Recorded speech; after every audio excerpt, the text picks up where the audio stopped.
Si tuvieras que contratar a un editor, y te ha tocado varias veces, desde que ustedes comenzaron, Verónica y tú como editoras, luego han pasado otras cosas y han tenido que contratar a otras personas y han tenido que delegar.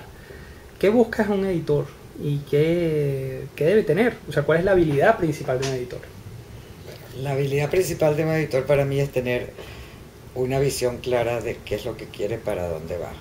Conocer a su mercado, por lo menos cuáles van a ser sus líneas editoriales. Ya sean líneas novedosas o líneas tradicionales, lo que fuera. Si tú piensas en todos los grandes editores como Jorge Ralte, por ejemplo, ellos tenían una visión para dónde iban. Lo mismo estábamos hablando de Puffin Books y Penguin, también había una visión por detrás. ¿Qué busco yo cuando contrato un editor?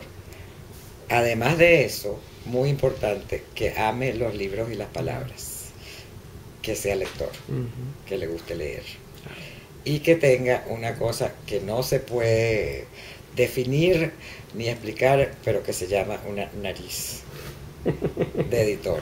Eso quiere decir que pueda ver, este libro me cabe dentro de mi colección, pero no solo me cabe, sino sí se va a vender, sí va a llegar a mucha gente, o este libro va a ser dificilísimo venderlo, pero es importante para lo que es mi línea editorial. O sea que una nariz. Y esa nariz, eso es una habilidad rara, una característica. Esa es una característica muy rara y que tú nunca sabes si cuando vas a contratar gente, si la tiene o no la tiene. Lo puedes saber cuando te pones a hablar de libros con ellos, pero y es una cosa que no se aprende. O la tienes o no la tienes. Perfecto. Mira, hay muchos críticos, sobre todo en el mundo anglosajón de literatura infantil. Uno ve estas revistas y cantidad de especialistas. Sin embargo, esos especialistas, el editor de Hornbook o cualquiera de estos, no son editores. Rara vez uno de esos editores es editor, son críticos fundamentalmente. Pero se dice que un editor, la tarea de un editor es similar a la del crítico. ¿Qué te parece esto? En absoluto. No. Creo que es totalmente diametral. El crítico se pone a desmenuzar las cosas y el editor tiene que ser al revés, tiene que englobar. Okay. Qué interesante eso. Y sin embargo, obviamente que cuando lee de una manera crítica, pero de otra manera entonces. Pero los editores no leen de manera crítica. Los editores leen, es decir, yo no diría de manera crítica. Claro, tú dices, bueno, este libro sí funciona, este libro me gusta, este libro no me gusta, pero están viendo mucho más allá. Bueno, ahora ha comenzado esta fiebre de los cursos de edición en todo el mundo a partir de los cursos en lengua anglosajona, en inglés. Pero bueno, son cursos para editores y hay pocos cursos o ninguno para editores de libros para niños. Esto es igual, o sea, es lo mismo ser un editor de libros que editor de libros para niños. O sea, ¿qué diferencias puede haber? Mira, sí, no, yo creo que hay una diferencia fundamental, y es que los libros para niños perduran en el tiempo. Los libros para adultos, claro, tienen los clásicos y todo eso, pero la mayoría normalmente tienen una vida corta, y entonces tú tienes que tener en eso, el mercadeo es importantísimo. En los libros para adultos te estoy hablando, también es importante el libro para niños, pero tienes un espacio de tiempo mucho más largo, porque los libros para niños son lo que se llaman long sellers. Lamentablemente hoy en día en muchas de las editoriales grandes ya no existe eso, porque los libros tienen que durar un año y después los pican. Eso es terrible. Ahora, ¿tú crees que un editor de libros de adultos puede reconvertirse en editor de libros para niños? ¿Eso puede pasar? Yo sí creo. ¿Sí? Sí creo, dependiendo, porque todo depende de si se acuerda de cuando fue niño o de si tenga todavía eso que llaman el niño por dentro. Cualquier editor de libros para adultos que tenga eso puede convertirse en libros para niños. Que eso era algo de lo que decía Úrsula Nordstrom, ¿no? Sobre su competencia como editora. Sí, cuando le dijeron que ella no tenía hijos y ella dijo, sí, pero yo fui niña. Entonces, si se puede acordar de eso, yo creo que sí. Tiene que gustarle, por lo menos, para empezar. De todas las labores que te ha tocado como editora y que tiene que hacer un editor, ¿Cuál dirías tú que es la más difícil de las labores del editor? Si estamos hablando de editor que edita nada más y escoge, Ujú. o estamos hablando del editor Estamos global hablando, que, estamos hablando en realidad de las dos cosas, del editor y del publisher. y del publisher también. Bueno, De ambas cosas. ok. Como publisher, para mí, personalmente, mercadeo y ventas es lo más difícil de todos. Como editor el que edita, no hay nada arduo porque es tan sabroso, por lo menos para mí, en los libros para niños, excepto producción, excepto encajar cuánto vas a hacer de cada libro, cuándo, cómo. Eso es lo más difícil de todo, esa parte de producción. ¿Y dependes de la experiencia o dependes de qué dirías tú, de desarrollar esa habilidad de producción? Yo creo que de la experiencia, poco a poco. Nosotros cuando empezamos a querer no teníamos idea, vamos a hacer, bueno, 3.000, 5.000 libros, nos pareció, claro, tomando en cuenta, porque nuestra experiencia, Verónica Uribe y la mía, era del mundo anglosajón, entonces bueno, si ellos hacían 5.000 libros, perfecto, eso nos parecía normal, y hacíamos, y afortunadamente para nosotros se vendían todos, pero no tenía nada que ver con haber analizado nada. Bueno, ahora estos medios, o sea, cuando comenzaron justamente a finales de los años 70 a editar libros, la parte tecnológica era totalmente distinta y necesitaban expertos de otro tipo de cosas, y digamos, cómo trabaja un diseñador o un director de arte. Hoy en día incluso Decaré trabaja en 3 países distintos y los textos viajan de un lado a otro, y hay gente en Canarias y en Barcelona y en Santiago. Esto es una manera totalmente distinta de trabajar, pero eso también nos habla de la posibilidad de que la gente comience a editarse a sí misma, es decir, que alguien coloque en internet sus textos, o que alguien edite por su cuenta y traiga el libro ya hecho, que era algo impensable en otro momento. De hecho que ya lo están haciendo, editando sus propios textos.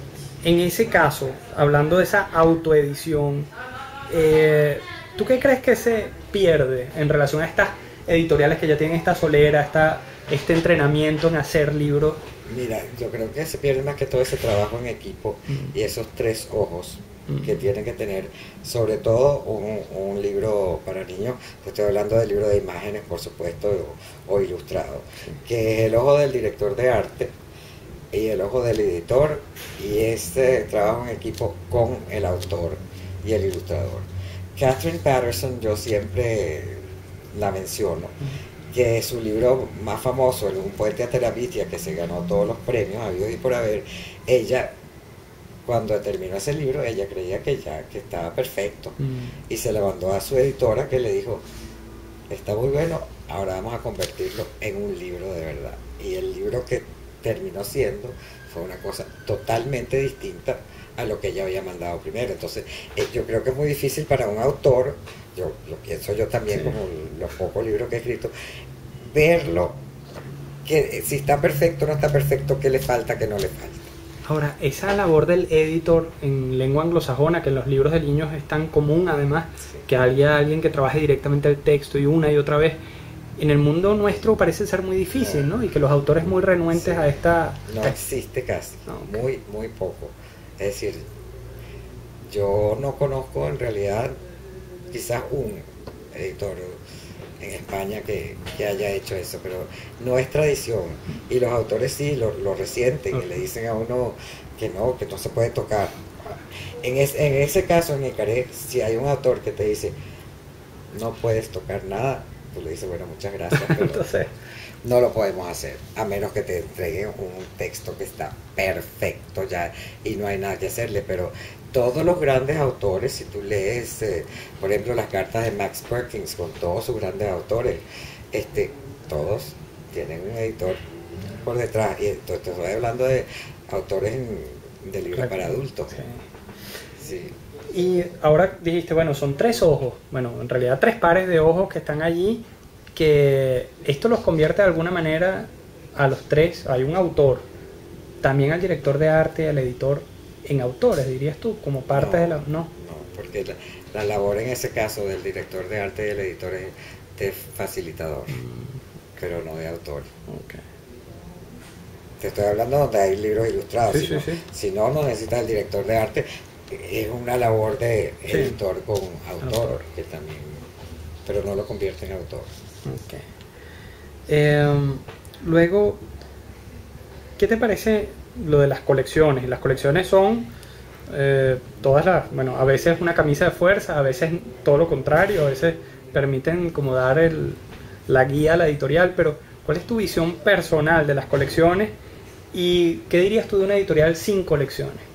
Hay muchas editoriales sin colecciones, porque eso de las colecciones también es una tradición hispana. Tienes que meter los libros en una colección, además, como una camisa de fuerza, como tú dices. A mí me encantaría que no hubieran colecciones, porque yo creo que cada libro es individual. Ahora sí admito que en muchos casos es muy bueno tener una colección, porque le da como una continuidad, es bueno para el mercadeo y la venta también, pero hay ciertos libros que tú no puedes meter en colecciones. Por eso en Ecaré nosotros tenemos la colección Ponte por Onte, tenemos Clave de Sol, pero también tenemos un montón de libros que se llaman libros Fuera de para el colección, mundo, de todo el fuera mundo. de colección, como tú lo quieras llamar. Y hay uno todavía más rebelde, que son los Ecarequis nuevos, que son los que no caben en nuestras líneas editoriales, pero nos parece originales, distintos. Pero sí hay, es decir, la mayoría de las que tú piensas, Groundwood de Canadá no tiene colección. Anderson Press en Londres no tiene colecciones tampoco. Bueno, ¿cómo es el trabajo con autores e ilustradores? ¿Y cuál crees que es la habilidad o la función que debe tener el editor en este trabajo, digamos, bueno, con este talento? Porque son doble talento, o sea, el de los ilustradores y los autores son dos vías distintas. ¿Cuál es la habilidad que desarrolla el editor para este trabajo? Ahí tiene que ser una vez más una cosa de englobar.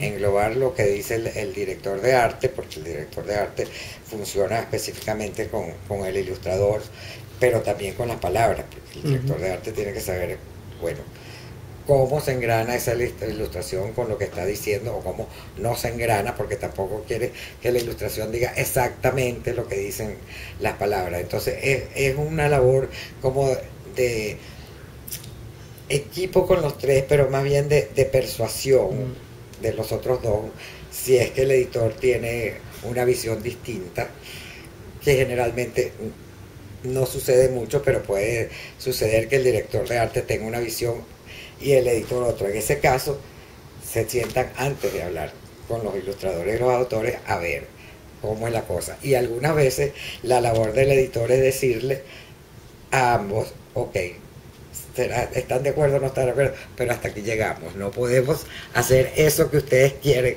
por X razones, porque es muy costoso, porque es absurdo.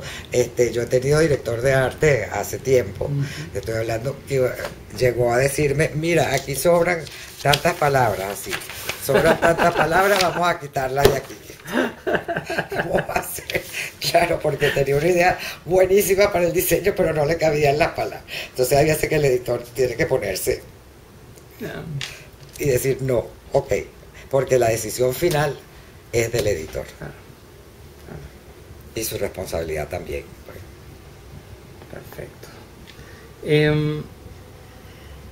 ¿Qué debe tener un proyecto para que tú digas, esto tiene que estar en mi catálogo, esto viene perfecto para mi catálogo?